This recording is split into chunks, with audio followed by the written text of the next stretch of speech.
आज हमारे guest doctor वकार कुरैशी। ये हमारा जो लाइव शो रहने वाला है वो keep it real about fitness, इस नाम से हम चालू कर रहे हैं। प्यार से मैं आपको गोमजी भाई हमेशा से कहता हूँ, कहीं हमारे ऑडियंस ये ना समझे इस प्यार को मैं क्या नाम दूं। Again direct message to females, आपकी फिटनेस भी उतनी ही जरूरी है जितने आपके हस्बैंड की या आपके ब्रदर की या आपके फादर की फिटनेस जरूरी है। ट्रू।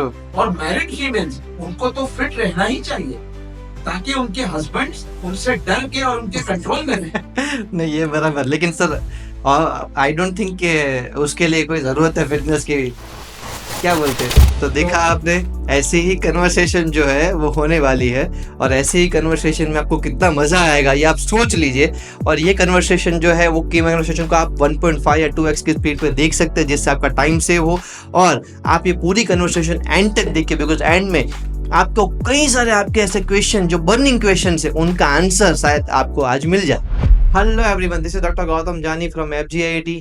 आज जो है आपके सामने बहुत ही अमेजिंग शो लेकर आया है और ये हमारे शो का ऑलमोस्ट फर्स्ट एपिसोड है। Now what we are going to achieve over here, हम यहाँ पे ये अचीव करने की कोशिश कर रहे हैं कि भाई फिटनेस इंडस्ट्री जो बड़ी बड़ी शख्सियत है वो क्या सोचती है फिटनेस के बारे में, उनके क्या ओपिनियंस है और उनसे हम क्या सीख सकते हैं। ये हमारा पहला अप्रोच होने वाला है। Our vision is to make everyone aware about health and fitness की उनकी बॉडी में, उनकी लाइफ में, उनकी फैमिली, उनके फ्रेंड में फिटनेस का क्या महत्व है, उनको हम मैक्सिमम साइंटिफिक वे में फिटनेस के बारे में जानकारी दे सके। आज हमारे गेस्ट डॉक्टर वकार कुरैशी जो हमारे साथ हमारे FGIT में हमारे हेड कोच है, खुद AICP नाम की बड़ी इंस्टीट्यूट रन करते हैं और 25 साल से इंडस्ट्री में जो डाइटिशियन ट्रेनर को हमें ट्रेन करवाते थे उनको ट्रेन करते हैं। I am also one of the student earlier few years back and मैंने उनसे उतना सीखा है जो मैंने कितने लोगों को दिया है और कितने लोग हमसे भी सही हुए हैं। तो definitely welcoming them and welcome sir over here. I hope कि आज का सेशन जो है उसमें मैं आपको पूरा जस्टिस दे सकूं, आपका पूरा जो नॉलेज है वो चूस सकूं। क्या बोलते हैं sir? Absolutely correct. I think यही रीजन है जिसकी वजह से मैं यहाँ पर आया हूँ। तो गोमजी भाई, thank you very much for having me over. और प्यार से मैं आपको गोमजी भाई हमेशा से कहता हूँ, लेकिन प्यार बहुत अलग अलग प्रकार के हो सकते हैं। बराबर। स्टूडेंट के लिए प्यार हो सकता है, भाई के लिए प्यार हो सकता है।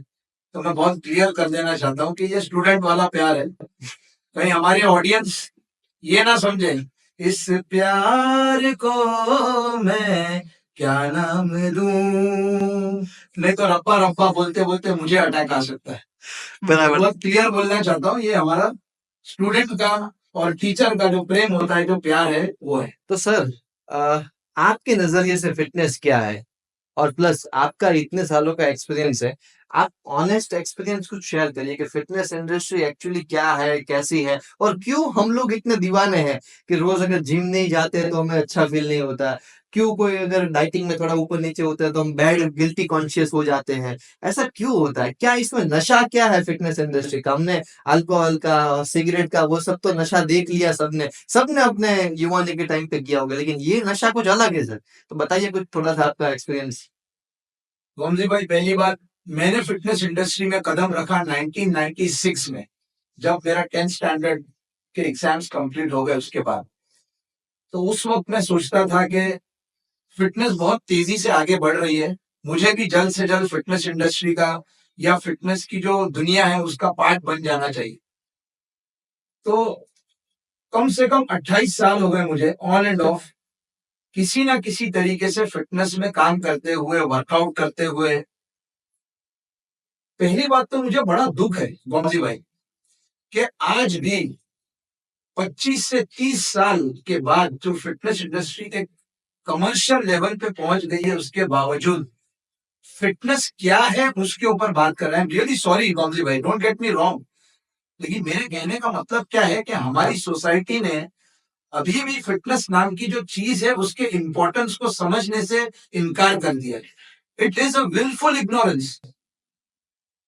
अपनी आंखों से देखते हुए, अपने दिमाग से समझने के बावजूद लोग उसको साइडलाइन कर रहे हैं, उसको इग्नोर कर रहे हैं। बॉस, शरीर के लिए जिस प्रकार से आत्मा होती है, क्या आत्मा के बगैर जीवन है? नहीं। नहीं है। ठीक उसी प्रकार से जिंदगी की जो हमारी क्वालिटी है उसकी आत्मा फिटनेस है। True. हमारी जो हेल्थ का लेवल है, स्वास्थ्य का लेवल है, क्या सोसाइटी में हम नहीं बोलते फिरते हैं, ओहो शर्मा जी 50 साल की उम्र में भी 8 बजे उठ के तुम वॉक पे कैसे जा रहे हो, बड़े फिट लग रही है आंटी। तो इतनी तारीफ आप करते हो, उसका इतना इम्पोर्टेंस समझते हो, उसके बावजूद आप आपको जब प्रॉपरली कोई फिटनेस अपनी लाइफ के अंदर इन्वाइट करने के लिए बोलता है तो आप उसको टाल देते हो। तो ये है फिटनेस। फिटनेस हमारी लाइफ की क्वालिटी है, फिटनेस हमारे हेल्थ का लेवल है, फिटनेस वो आत्मा है जो हमारे जीवन को उसके अंजाम तक बहुत जल्दी, बहुत अच्छे तरीके से और बहुत लंबे समय तक फंक्शनैलिटी में ले जा सकती है। बराबर। मतलब मैं हैरान हूं कि किस तरीके से लोग आज बीमारियों का शिकार होने के बावजूद, तकलीफें उठाने के बावजूद, इतना सारा एक्सपर्टीज, इतना सारा नॉलेज, इतना सारा इंफॉर्मेशन होने के बावजूद लोग अपनी फिटनेस को कैसे इग्नोर कर रहे हैं। मैं ये मानता हूं, मैं ये जानता हूं और मैं समझता हूं कि fitness should be the top priority on our list. लेकिन अनफॉर्चुनेटली, और मैं सिर्फ भारत की बात नहीं कर रहा हूं, वर्ल्ड ओवर फिटनेस लोगों की एक सेकेंडरी और लास्ट प्रायोरिटी रहती है। तो फिटनेस, इन शॉर्ट अगर मैं आपको बताऊं कि फिटनेस उतना ही जरूरी है जितना आप डेली खाना खाते हो, जितना आप डेली स्नान लेते हो, जितना हर पल आप सांस लेते हो, आपकी बॉडी के लिए फिटनेस उतना ही जरूरी है। लेकिन यह भी हकीकत है कि फिटनेस को उतने ही बड़े स्तर पे इग्नोर किया जा रहा है। जैसे कि IHRSA, international health and rapid sports association, this is one of the organization which keeps a very close eye and does a lot of research on the fitness industry. तो you will not believe कि उनके 2017 के data बताता है कि आप सोचिए बस कि कितने प्रतिशत जो हमारे भारतीय लोग हैं वो रेगुलरली अपनी फिटनेस के लिए कुछ प्रोग्राम फॉलो करते रहेंगे। You will be amazed, only 0.9%। ये खुशी की भी बात है और ये बड़ी दुख की भी बात है। खुशी की बात यह है कि हमारी आने वाली जो पीढ़ी है वो फिटनेस इंडस्ट्री के कितने बड़े सोने की खान पे बैठी हुई है, कितने बड़े अनटैप पोटेंशियल के लिए बैठी हुई है। और दुख की बात यह है कि हम और आप जैसे लोग अपनी पूरी मेहनत के साथ, अपनी पूरी फोकस के साथ सोसाइटी को सिर्फ 0.9% तक ला सके। सर इसमें ये भी बात आती है ना कि ये लोग ये बोलते हैं कि ट्रेनर की जिंदगी, जो आप अभी बोल रहे हो कि 0.9% ही है, लेकिन ट्रेनर की जिंदगी को लोग बोलते हैं कि भाई ये तो कुछ नहीं बना तो ट्रेनर बन गया, कुछ नहीं किया तो ये कर लिया, 10,000 रुपए में महीना करेगा और फिर ये शौक है उसके लिए, शौक पूरा कर ले। अगर बेटा बाप को बोलता है कि मुझे ट्रेनर बनना है तो क्या बोलते हैं कि शौक पूरा कर ले तू, उसके बाद रियल चीज कर, तो उसे रियल चीज भी नहीं मानते। आपका ये रहा होगा, आपका एक्सपीरियंस भी कहीं ना कहीं, इसके ऊपर क्या ख्याल है सर? आपको पता है ट्रेनर का शेड्यूल क्या होता है? जब दुनिया सोने जाती है ना सुबह 4 बजे, तब ट्रेनर उठता है। और जब दुनिया घूमने फिरने, एंजॉय करने, अपने फैमिली के साथ टाइम बिताने जाती है, तब ट्रेनर को ना रात को 9:30-10 बजे सोना पड़ता है। तो अगर मैं समझता हूं कि जो सैनिक होते हैं, जो सोल्जर होते हैं, उनके लाइफ के डिसिप्लिन के बाद अगर कोई डिसिप्लिन मैंने देखा है तो वो फिटनेस ट्रेनर में देखा है, वो हेल्थ कोच में देखा है।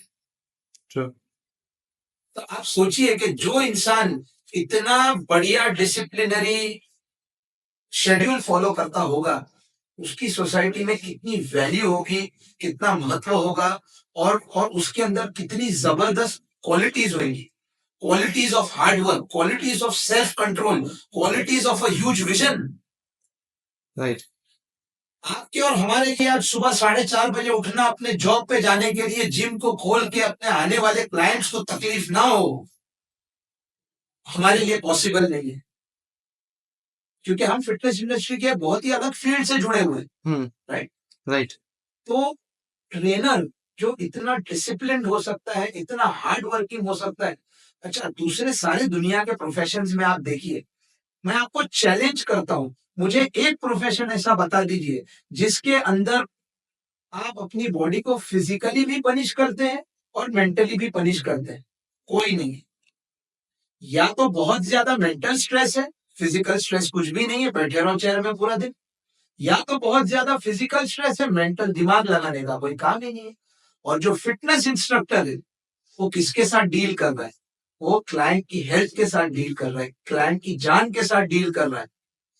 कार्ब्स अगर ज्यादा हो गए तो उसको हाइपरग्लाइसीमिया हो जाएगा। प्रोटीन अगर बहुत ज्यादा हो गई उसको यूरिक एसिड का प्रॉब्लम हो सकता है। हर चीज कैलकुलेटेड, हर चीज ऑब्जर्व, हर चीज एक्सपीरियंस के हिसाब से। तो आप सोचिए एक ट्रेनर के अंदर ऐसी क्वालिटी होना चाहिए जिसमें फिजिकल मेहनत भी है और मेंटल मेहनत भी है। तो ऐसा प्रोफेशन क्या किसी से पीछे रह सकता है? क्या किसी से कम हो सकता है? जो फिटनेस प्रोफेशनल्स हैं, मैं बोलता हूं जैसे आपने अपनी मेहनत से, अपने विजन से, अपने एजुकेशन से और आपके माता पिता के संस्कार के द्वारा ये जो ऊंची पोजीशन अचीव करी है, आपने भी तो फिटनेस इंस्ट्रक्टर से स्टार्ट किया था, राइट बट कहाँ पहुंचे आप? राइट तो फिटनेस इंस्ट्रक्टर का महत्व जो है ना, मैं आपको बोलता हूँ, although I am a doctor, I am a certified homeopathic doctor, student of medical graduate university, उसके बावजूद मैं आपको बोलता हूं कि एक फिटनेस प्रोफेशनल की वैल्यू डॉक्टर से भी ज्यादा बड़ी है सोसाइटी में। क्योंकि डॉक्टर तो हमारे जीवन में आता है जब हमें बीमारी हो जाती है, राइट ब्लड प्रेशर हो गया, इंसुलिन रेजिस्टेंस हो गया, ओबेसिटी हो गई, आर्थराइटिस डेवलप हो गई, डिप्रेशन आ गया, साइकेट्रिक डिसऑर्डर्स हो गए, इंसोम्निया हो गया। लेकिन फिटनेस इंस्ट्रक्टर हमारे जीवन में उससे भी पहले आके उसको प्रिवेंट कर सकता है। ट्रू एब्सोल्युटली ट्रू तो फाइनली मैं आपको एक ही पॉइंट बोलना चाहता हूं कि हकीकत ये है, जो इंसान दुनिया का हर काम कर सकता है वो एक अच्छा फिटनेस प्रोफेशनल बन सकता है। ग्रेट ये तो बहुत अच्छी सर आपने हम रियलिटी बता दी हम फ्लैशबैक और गूज़बम्प आने लगे सुनकर क्योंकि हम ये चीज से गुजर चुके हैं तो आई थिंक जो लोग जो है जिनके फादर या मदर बोलते हैं वो उनको जरूर से ये तो सुना ही सकते हैं कि भाई fitness industry is a very noble industry. मुझे आपकी एक बात याद आती है यहाँ पे जैसे मैं आपसे 10 साल या 8 साल पहले जब मैं आपके सेमिनार में आया था तब आपने एक बोली थी कि भाई फिटनेस प्रोफेशनल जो है वो एक ऐसी सर्विस है जिसकी सर्विस डॉक्टर भी लेता है, लॉयर भी लेता है, एक लेबर भी लेता है, कोई कंसल्टेंट भी लेगा, कोई भी पुलिस वाला भी लेगा, पॉलिटिशियन भी लेगा। एक ऐसी सर्विस है जिसको सबको जिसकी जरूरत पड़ती है और ऐसी सर्विस होती नहीं है कोई। वो very few services are there जैसे कि एजुकेशन, एजुकेशन को इंडिया में नोबल प्रोफेशन कहता है। वैसे ही हमारी फिटनेस को भी एक नोबल प्रोफेशन मानते हैं। वो आपकी बात याद आ गई सर। इसके अलावा सर एक क्वेश्चन बार बार आता है कि जब फिटनेस की बात आती है तो नॉर्मल लोगों के माइंड में कई सारे डाउट्स हैं। अब सारे डाउट्स को तो क्लियर करना एक सेशन में तो क्या एक लाइफ टाइम में करना भी बहुत डिफिकल्ट है। लेकिन अगर आपसे कोई 3 ऐसे टिप्स पूछे कि फिट रहने के लिए नॉर्मल पर्सन को क्या करना चाहिए तो वो आपके लिए सर क्या होगी उनके लिए? सबसे पहला मिथ, हम्म फिट रहने के लिए आपको हफ्ते में 7 दिन जिम में जाके 2-2 घंटा अपना पसीना बहाना पड़ेगा। सबसे बड़ा मिथ, सबसे बड़ी गलतफहमी। जैसे ही कहा जाता है भाई थोड़ा फिटनेस पे ध्यान दे दो, अंकल थोड़ा फिट हो जाइए, अरे कौन जिम में जाके इतनी दूर 2-2 घंटा पसीना बहाएगा? अब ये आप लोग नौजवानों का काम है, हमारी तो उम्र गुजर गई, हमारी तो शादी हो गई, बच्चे हो गए। यार समझ में नहीं आता, मतलब हर इंसान जिसकी शादी हो गई, बच्चे हो गए, वो क्या जिम में पहलवान था तभी बच्चे हुए? What is this? यानी किस तरह का एक्सक्यूज देते हैं? राइट तो ये बहुत बड़ी मिथ है। आप एब्सोल्युटली फिट रह सकते हैं हफ्ते में सिर्फ 3 दिन। अगर आप 45 मिनट्स का मॉडरेटली विगरस वर्कआउट करें, यानी जो वर्कआउट आपकी सांस फुला दे और आपके पसीने छुड़ा दे, और हफ्ते में 1 दिन आप अपने शौक का जो स्पोर्ट है लाइक अ बैडमिंटन और क्रिकेट और फुटबॉल अगर आप प्ले कर लें, you will be absolutely fit and spick and span. ना भी आप अपनी बॉडी के लिए नहीं कर सकते, वो बॉडी जिसको बर्थ से लेकर डेथ तक जिसका बोझ आपको उठाते हुए घूमना है।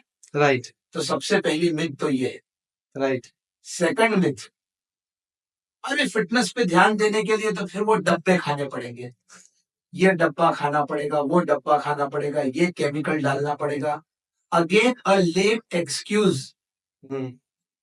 उसका मैं आपको प्रूफ दे सकता हूं।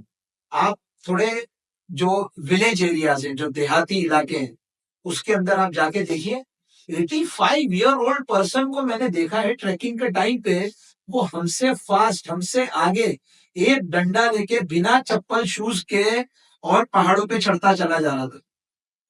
और हमारा ग्रुप ट्रैकिंग वाला हाँकते हुए, डरते हुए, पत्थरों पे फिसलते हुए, सारा मॉडर्न गियर लेके उसको फॉलो नहीं कर पा रहा था। बराबर। राइट? तो उसके पास कौन से डब्बे हैं, उसके पास कौन से मल्टीविटामिन हैं, उसके पास कौन से मिनरल्स हैं? No, not at all. उसके पास सबसे बड़ी स्ट्रॉन्ग पॉइंट है उसकी रेगुलर फिजिकल एक्टिविटी और उसकी एक टाइम टेबल वाली जिंदगी, नेचर से क्लोज। तो ये भी एक बहुत बड़ी मिथ है कि अगर आप अपने जो सच्चाई ये है कि अगर आप अपने टाइम टेबल पे ध्यान देंगे, अपनी लाइफ को थोड़ा सा मॉडिफाई करेंगे, आपकी लाइफ के अंदर टाइम को वेस्ट करने वाली जो चीजें हैं उनको थोड़ा सा अगर कम करेंगे, तो डेफिनेटली आप अपनी फिटनेस को एक अलग ही लेवल पे ले जा सकते हैं और उसको मेंटेन भी कर सकते हैं। तो ये सेकंड मिथ है कि fitness depends on how much you can spend on your body. No, fitness depends upon how much discipline you are in your life. Okay, right. और थर्ड मिथ ये है कि लेडीज को फिटनेस की क्या जरूरत। लेडीज के तो जो घर के काम होते हैं उसी में वो फिट हो सकते हैं। तो ये स्पेशली लेडीज के लिए बोल रहा हूं मैं कि लेडीज को तो फिटनेस की और ज्यादा जरूरत है, क्योंकि जो उनके ऊपर रिस्पॉन्सिबिलिटीज होती हैं, एक मेल के ऊपर तो सिर्फ बाहर की दुनिया की रिस्पॉन्सिबिलिटी होती है मेजरली, बट एक फीमेल्स, जो हमारी वर्किंग फीमेल्स हैं, वो तो ऑफिस की भी जिम्मेदारियां संभालती है, घर की भी जिम्मेदारियां संभालती है। तो कौन ज्यादा फिजिकली एक्टिव हुआ? जो जितना फिजिकली एक्टिव होगा उसको उतना फिट रहना पड़ेगा। तो again, direct message to females, आपकी फिटनेस भी उतनी ही जरूरी है जितने आपके हस्बैंड की या आपके ब्रदर की या आपके फादर की फिटनेस जरूरी है। ट्रू। और मैरिड फीमेल्स, उनको तो फिट रहना ही चाहिए ताकि उनके हस्बैंड उनसे डर के और उनके कंट्रोल में रहे। नहीं, ये बराबर, लेकिन सर आई डोंट थिंक उसके लिए कोई जरूरत है फिटनेस की, क्या बोलते हैं? हो सकता है लक बाय चांस नीड पड़ जाए कभी, once in a blue moon, let's be ready for it. नहीं, बराबर है। आपने जो दूसरा पॉइंट बोला सर, वो मुझे बहुत टच कर गया। जैसे मुझे माइंड में आया कि भाई सप्लीमेंट्स के बारे में अभी भी लोगों को बहुत माइंड में कि सप्लीमेंट्स क्या है और स्टेरॉइड्स क्या है। अभी भी लोगों के माइंड में क्लियर नहीं है। आपने क्या बोला, डब्बे खाकर ही बॉडी बनेगी, डालकर ही बॉडी बनेगी। वो अभी भी बहुत, जैसे हमारी न्यूट्रास्यूटिकल फैक्ट्री है, हम रोज ये क्वेश्चन से लड़ते हैं, हम समझाने में लग जाते हैं, लेकिन फिर भी आप बताइए सर कि भाई स्टेरॉइड्स और सप्लीमेंट्स में फर्क क्या है और क्या क्या होता है सप्लीमेंट में, क्या क्या होता है स्टेरॉइड्स में, क्या एक्चुअली जरूरत है सप्लीमेंट और स्टेरॉइड्स के लोगों को? भाई, सप्लीमेंट का आप सिंपल मतलब समझो कि जिस न्यूट्रिशन की आपकी बॉडी में कमी हो जाती है, फॉर एग्जाम्पल आप लेबोरेटरी में गए, आपने अपना कैल्शियम टेस्ट करवाया और कैल्शियम आपका कम आया, तो डॉक्टर तो आपको कैल्शियम की टैबलेट लिख के देता है, वो एक की जगह आप 2 खा लेते हो। इतना अंधा विश्वास आप अपने डॉक्टर पे दिखाते हो, तो क्या वो सप्लीमेंट नहीं है? क्या वो कैल्शियम की टैबलेट नेचुरल है, झाड़ पे उगी भी मिली आपको है? तो फिर दैट इज अ सप्लीमेंट। कि जिस चीज की आपकी बॉडी में कमी हो गई है उसको आप बाहर के सोर्स से कॉन्सेंट्रेटेड फॉर्म में देते हो, दैट इज अ सप्लीमेंट। अब आपका लाइफस्टाइल ऐसा है कि आप ना पनीर खा पा रहे हो, ना मिल्क पी पा रहे हो, ना चिकन खा पा रहे हो, आप ना एग्स खा पा रहे हो, तो अगर आपने वे प्रोटीन का पाउडर दिन में 2 बार ले लिया, उसमें कोई प्रॉब्लम नहीं है, कोई पाप नहीं है, कोई किडनी नहीं फेल हो जाएगी आपकी। राइट। किडनी है वो 2 पैसे का बलून नहीं है कि पानी ज्यादा भर दिया तो फट जाएगा। राइट। कौन सी दुनिया में जी रहे हैं हम लोग? राइट। जबकि उससे कहीं ज्यादा खतरनाक वो कैंडीज और वो पेप्सीज और वो बिस्किट्स, वेफर्स, जिसमें ट्रांस फैट्स होते हैं जो तुम्हारे ब्लड के, हार्ट के सर्कुलेशन को ब्लॉक कर देते हैं, वो बच्चे लोग को भी खिलाए जा रहे हैं। राइट। तो भाई साहब, it is very clear, supplements is not a problem at all. Supplements में जब किसी प्रकार की मिलावट होती है तो फिर वो प्रॉब्लमेटिक होता है। जैसे कि आपका गॉमजी न्यूट्रिशन, आप अपने सारे इंग्रेडिएंट्स का इतना ध्यान रखते हैं, आप पर्सनली उसका सुपरविजन करते हैं, इतनी सारी आपने जो अपनी फैसिलिटी है उसके अंदर मॉडर्न टेक्नोलॉजी और इक्विपमेंट्स का यूज किया है, तो ऐसा सप्लीमेंट लेने से सिवाय आपके हेल्थ में अच्छे पॉजिटिव इफेक्ट्स के और कुछ नहीं हो सकता है।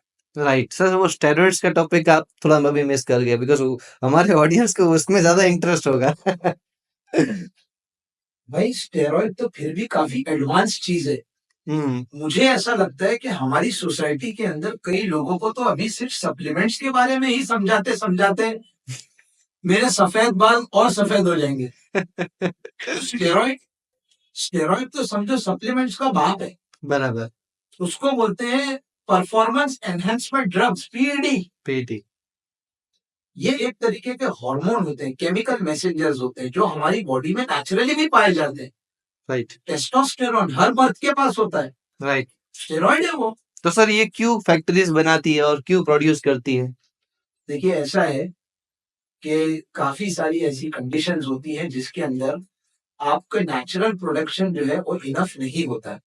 फॉर एग्जाम्पल अभी नेचुरली एक आदमी की बॉडी 2 मिलीग्राम से लेकर 10 milligram testosterone per day produce कर सकती है, लेकिन जो एथलीट्स कॉम्पीट करते हैं नेशनल लेवल पे, इंटरनेशनल लेवल पे, जिनके मसल्स का एक एक फाइबर खुल के दिखाई देता है, जिनका फैट परसेंटेज बॉडी के 10% से भी कम होता है, तो आपको लगता है कि वो नेचुरली उन्होंने तैयार करी है? Not possible. तो लोग स्टेरॉइड्स इसीलिए लेते हैं ताकि एक एथलेटिक कंडीशन में पहुंच सके, एक कॉम्पिटिटिव फेज में आ सके, ताकि उनकी बॉडी जो है वो दूसरों से बेस्ट हो सके। तो मेरा ये कहना है as far as possible steroids आप मत लीजिए, कोई बात नहीं। लेकिन अगर आपको किसी प्रकार की एथलेटिक एक्टिविटी में जाना है, अगर किसी प्रकार के आपको एनहेंस्ड विजुअल्स में जाना है, जैसे आपको मॉडल बनना है, जैसे आपको एक्टर बनना है, जैसे आपको एथलीट बनना है, पावर लिफ्टर बनना है, बॉडी बिल्डर बनना है, स्टेरॉइड्स आपको लेना पड़ेगा। जैसे आज sir everyone else is taking it. आज सर ओलंपिक इवेंट्स है, ओलंपिक इवेंट्स में जितने भी एथलीट्स आते हैं उनको देखकर हमें फील होता है, जैसे मुझे फील होता है, हर किसी को होता होगा कि ऐसी बॉडी तो नेचुरली बनाना पॉसिबल ही नहीं है, तो क्या वो लोग ले सकते हैं कि नहीं? हाँ डेफिनेटली, मैं आपको वही कह रहा हूँ कि पहले तो आपकी जितनी भी नेचुरल कैपेसिटी है आप वहां तक पहुंचने की कोशिश करिए, अपने डाइट से, अपने वर्कआउट से, अपने डिसिप्लिन से। लेकिन हर किसी ने ये चीज नोटिस करी होगी अपनी बॉडी में कि एक पॉइंट आता है जहां पे आपके सारे गेन्स अटक जाते हैं, उसके आगे आप बढ़ ही नहीं पाते। राइट। इनफैक्ट आपकी बॉडी रिग्रेशन में जाने लगती है। राइट। यानी आपका परफॉर्मेंस जो है वो डाउन होने लगता है।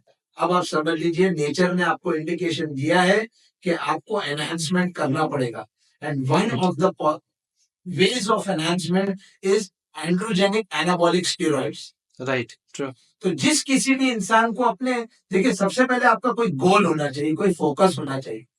सिर्फ एक अच्छा दिखने के लिए और पब्लिक के अंदर कोई नया कपड़ा पहनने के लिए अगर आप स्टेरॉइड्स ले रहे हो तो आप बेवकूफ आदमी हो। राइट। आपको बिल्कुल अकल नहीं। राइट। आप उसका अब्यूज कर रहे हो, मिस यूज कर रहे हो। लेकिन आपने अपना एक गोल बना लिया है कि आपको एक एथलीट, टॉप क्लास एथलीट बनना है, इंटरनेशनल एथलीट बनना है, आपको एक मॉडल बनना है, आपको कोई बॉलीवुड फिल्म के अंदर एक चिजल्ड बॉडी के साथ एक्टर बनना है, तो आपको एनाबॉलिक स्टेरॉइड्स लेना चाहिए। आप ले सकते हैं गाइडेंस में, अगर आप लेंगे, जो जो एक्सपीरियंस पीपल होते हैं, जो नॉलेजेबल पीपल होते हैं, कुछ प्रॉब्लम नहीं होगा। अगर आप मेडिकल इंडस्ट्री भी देखेंगे, क्या स्नेक पॉइजन से मेडिसिन नहीं बनती है? कितनी सारी मेडिसिन स्नेक पॉइजन से बनती है, कितनी सारी मेडिसिन मर्क्यूरी यानी पारा से बनती है। राइट। तो क्या वो कंज्यूम करके लोग मर जाते हैं? भाई कुछ ऐसी बीमारियां होती हैं, जहर को काटने के लिए जहर यूज करना पड़ता है, तो Right. जहर से भी दवा बनती है। Right. Anabolic steroids are not harmful अगर if they are taken under the guidance of the right person with the right knowledge and the correct experience. Great sir, एक इसके और आगे बढ़े तो फिटनेस इंडस्ट्री का फ्यूचर आपको क्या लगता है? आज कई सारे मेरे सामने ऐसे स्टूडेंट्स हैं जो मुझे पूछते हैं कि मैं इस इंडस्ट्री में आऊँ तो इसका फ्यूचर क्या रहेगा? उनके फादर, उनके मदर मुझे पूछते हैं कि क्या फ्यूचर रहेगा? वैसे तो आपने बता दिया अपने अगले क्वेश्चन के आंसर में कि ओनली 0.9% लोग हैं तो आई थिंक कितनी सारी अपॉर्चुनिटीज है। लेकिन अगर टू बी प्रिसाइज अगर बात करें तो एक फिटनेस ट्रेनर कहाँ तक आगे बढ़ सकता है? क्या उसके लिए लाइफ लॉन्ग ये फील्ड सही रहेगी?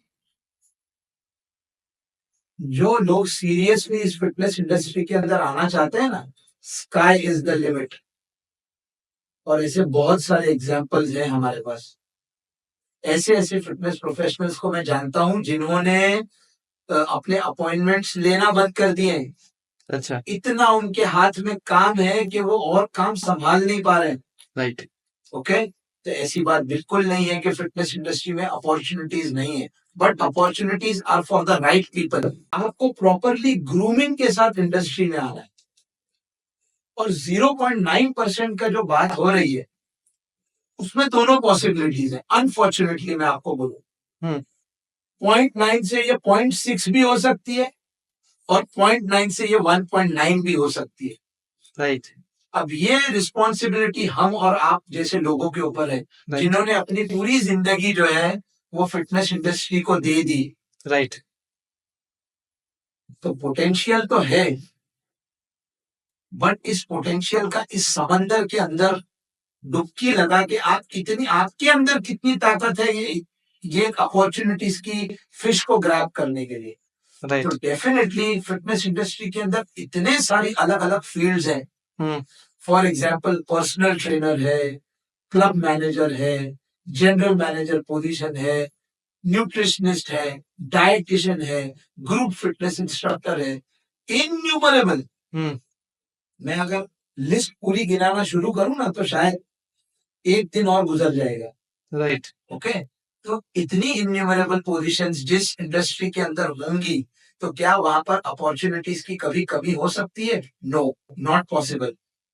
हमारे विजन की कमी है, हमारे नजरिए की गलती है।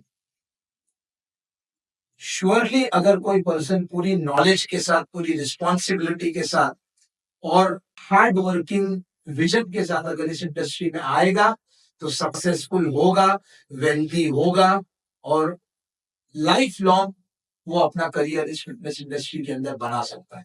एक सर इसमें पर्सनल मेरा दिल से एक क्वेश्चन है कि भाई तो फिर आज तक फिटनेस इंडस्ट्री से कोई बिलियनर क्यों नहीं बना?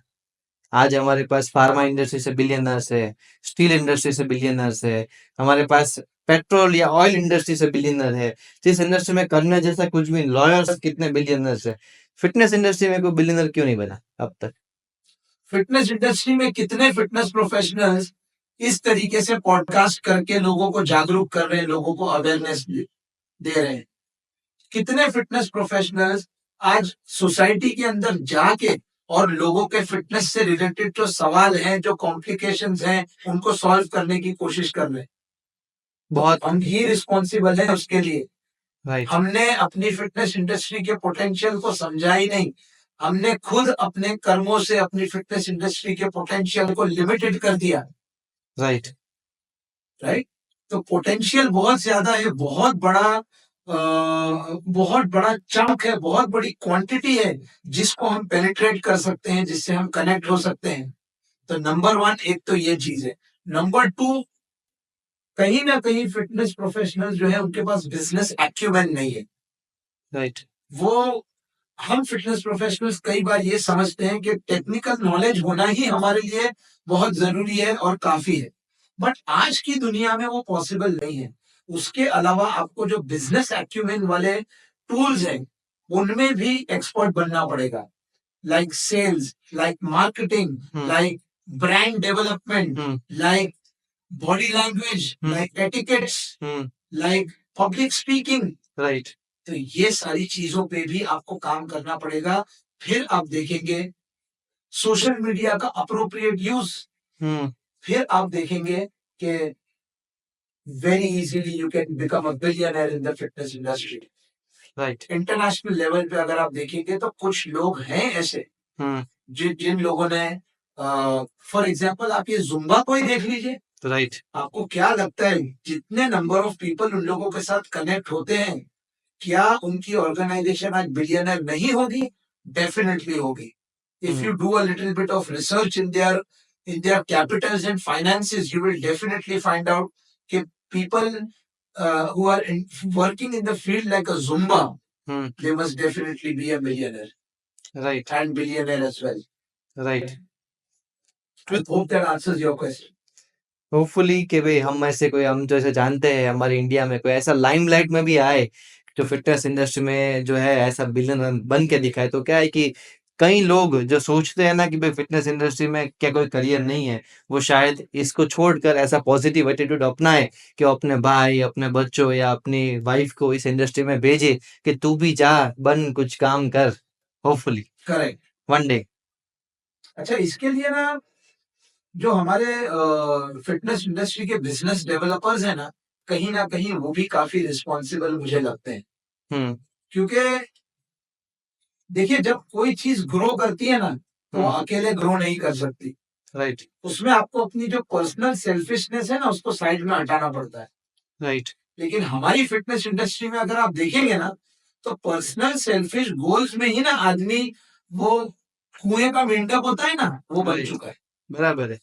भाई, अगर आप में नॉलेज है, आप में पोटेंशियल है, आप में हार्ड वर्किंग का टैलेंट है, तो आप इतने इनसिक्योर क्यों होते हो? राइट तो दो तरीके से देखो इंसान जिंदगी में आगे बढ़ सकता है, या तो दूसरे की लाइन छोटी करे या अपनी लाइन बड़ी करे। तो जो इनकॉन्फिडेंट और निकम्मे लोग होते हैं ना वो दूसरों की लाइन छोटी करने में ही अपना पूरा जीवन बिता देते हैं, अपनी एनर्जी लगा देते हैं। बराबर बड़ा मजा आता है उस वक्त बराबर जब हम किसी और के लिए खड्डा खोदते हैं ना, बड़ा मजा आता है। लेकिन बराबर किसी दिन लक बाय चांस या बाय मिस्टेक जब उसमें हमारा पैर फंसता है ना तब हमें पता चलता है कि नुकसान तो हमारा ही हुआ। हमारे ही तो अनफॉर्चुनेटली क्या हो रहा है कि हमारी फिटनेस इंडस्ट्री में ना लोग एक दूसरे को सपोर्ट नहीं कर रहे। लोग कोशिश कर रहे हैं कि किस तरीके से क्रैप मेंटालिटी की तरह इसको भी हम खींच के अपने लेवल पे नीचे ले आए। नहीं चले आए। तो ये भी अगर हमारा एटीट्यूड चेंज होगा, क्योंकि आप समझिए कि आज अगर आप इंडस्ट्री को ग्रो करेंगे तो इंडस्ट्री भी आपको ग्रो करेगी, और इंडस्ट्री को चारों तरफ से अगर आप काट काट के छोटा करेंगे, चूहा जैसे पहाड़ को कुतरता है ना तो पहाड़ भी गिर जाता है। इंडस्ट्री तो आगे बढ़ेगी विथ यू और without you, you get what you get. But क्या है कि उसकी वजह से टाइम ज्यादा लग रहा है, ऑब्स्टेकल्स ज्यादा आ रहे हैं, मुश्किलें ज्यादा आ रही हैं। यही चीज अगर हम एक सब फिटनेस इंडस्ट्री वाले मिलजुल के एक कॉमन गोल के ऊपर फोकस करेंगे ना तो आई थिंक वो दिन दूर नहीं है जब हमारे भारत में भी फिटनेस इंडस्ट्री के मिलियनर्स और बिलियनर्स के अनगिनत एग्जाम्पल होंगे। होपफुली ऐसा ही हो। तो इस पॉइंट के साथ आज का हमारा जो सेशन है वो हम ओवर करते हैं। Thank you so much sir for giving your valuable time. I know कि आप बहुत थके हुए हैं बिकॉज सर ने बैक टू बैक सैटरडे और संडे दोनों दिन सेशन लिए हैं, और अब जो है sir all the way Bombay फिर ट्रैवल भी करने वाले हैं। बट होपफुली हम आपका और भी ऐसा खून चूसेंगे अपकमिंग डेज में, और हमारा इसका पार्ट 2 भी आएगा जिस पे हम फोकस करेंगे नॉर्मल लोगों की तकलीफों के ऊपर, कि जैसे कि diabetes, thyroid, PCOS, uric acid या जो लो टी जैसी बीमारी जो सबको होती है, उनमें कैसे चेंजेस करने से आपकी बीमारी चुटकियों में ठीक हो जाएगी, कोई भी दवाई के अलावा, जस्ट सिर्फ डाइट और एक्सरसाइज है। करेंगे ना सर? ऑफ कोर्स डेफिनेटली आपको बहुत मौके दूंगा मैं अपना खून चूसने के लिए। चलिए, thank you so much. Have a good day. नमस्ते everyone. Thank you so thank much. You bye so much, good bye, good luck. Bye.